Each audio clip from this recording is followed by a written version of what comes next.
Bueno, xa fai tempo que non recoñezo ese tipo que sale no espello, que se parece lixeiramente a min. Eu creo que me ocupa. Eu pensaba facer unha peza sobre os xubilados. Cando me dixeron que en San Sadurniño ao mellor deso non había. Quedei desconcertado. A partir de aí xa non dormía, apenas comía, bueno, pastillas. A miña idea era facer unha peza sobre os xubilados, se se mantiñan activos e participativos, rodeados dos seus seres queridos. Pero parece que non vai ser posible falar con xubilados. Vou centrar esta curta no meu Ikigai. Para min, unha nova etapa chea de vitalidade. E quero facer algúns homenaxes a Isaac Díaz Pardo, o meu alter ego das industrias culturais, a Urbano Gris, que para min representa a figuración máxica galega, e que decir dun adiantado na protección do medio ambiente co seu relato do bosque animado de Venceslao Fernández Flórez.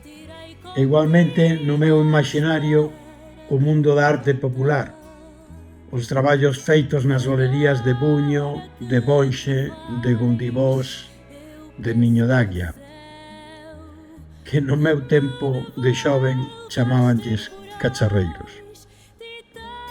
Ou igualmente un homenaxe reinterpretando algúns dos clásicos da pintura, Goya e moitos desos persoaxes de lenda.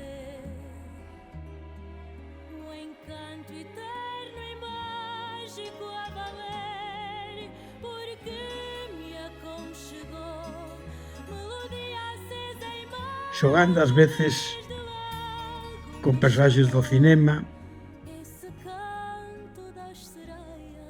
é rico ou unha ovella.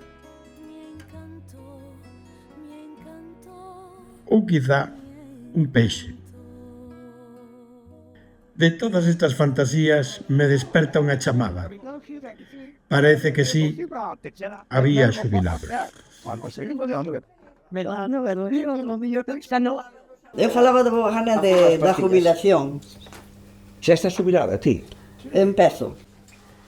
A xubilación para min extraordinaria, porque teño a suerte de poder ir a cuidar a miñas netas. Que me dices? Para min é o maior... Sí. Sí. Xa che pasará o teléfono e se encarga tamén dos teus. É que é moi bonito.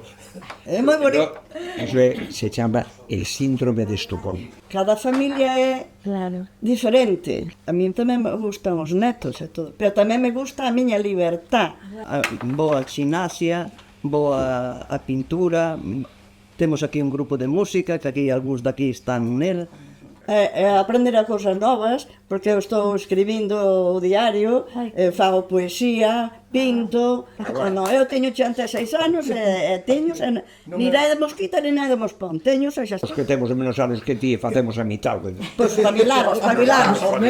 Miña hermana e eu vamos a residencias e vamos a visitar os enfermos. E a maioría do tempo, cando temos libre, pois o dedicamos a eso. Nosotros o facemos porque nos gusta. Non, si salimos nosotros de ali máis contentos do que queda a xente.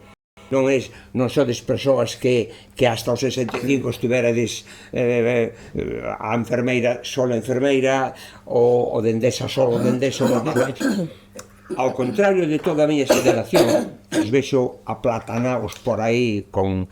Hai máis divorcios e separacións dos de Abazán e dos de Astano despois de xubilado que antes de xubilado, en edades onde se presupón que un teña activa, non? Eso por qué? Porque chegan a casa e son absolutamente descoñecidos. Non hubo... Eu unha vez cando a miña moza dixo que había que casar, dixo, pero se levamos 3 meses, dixo. E dixo ela, pero se levamos 3 anos. Saquei de axenda, dixo, mira, este lunes, o mércoles, sumaba todos os días que estivéramos xuntos, levábamos 3 meses. Pois hai xente que chega a casa xubilada e se ven o mundo encima. Nunca fixo nada diferente a levantarse, ir a traballar, volver a todo. Isto é máis isto. Parou de funcionar. Parou de funcionar. Aos 6 meses, puñeron as caderas e o marcapasos. E quedei perfecta. Quedei perfecta. É un 50 kilómetros que puxeron. Pois puñería. O marcapasos. O mellor, claro, o mellor o tes aí un pouco acelerado. O marcapasos é que preguntar. Non, por como cambiaron, habrá un ano así. A miña compañera traballou na UCI moitos anos aí en un hospital de Ferrol. E me ten contado ali con o vello coa vella sin morrer todavía e xa os líos na sala de espera. Fíjate, eu na mesa da miña cociña se fixeron 500 vasectomías. 500. A 500 homes que non coñecían os nomes. Eles sabían que aí Pastor Alonso, aquel médico e máis eu, e además a miña compañeira, e non cobrábamos nada, e roubábamos a bazán as gasas e os fíos de coser, e axudar a xente, bueno, eu pobre do que pille ahora, pois, nas cárceles, non? Cando eu comín os primeiros perceles da miña vida na cárcel da Coruña. Chegaban ali sacos de perceles, axudas, non sei que, e ali o director estaba asustado porque chegaban ali. Tempos máis difíciles, pero máis solidarios. Tivemos agora a festa do patrón, bueno, que eu bailei toda a noite.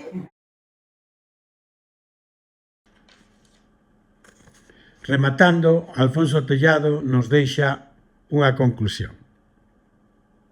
Porque ninguén ensina a ser médico. Quer dizer, hai cursos de mecanografía, cursos de embujado de estaño, cursos de rodado, de electrónica, de todo. Pero cursos para saber ser médico non hai. E a xente nova... A revolución digital abre novos universos especialmente para a xente xove.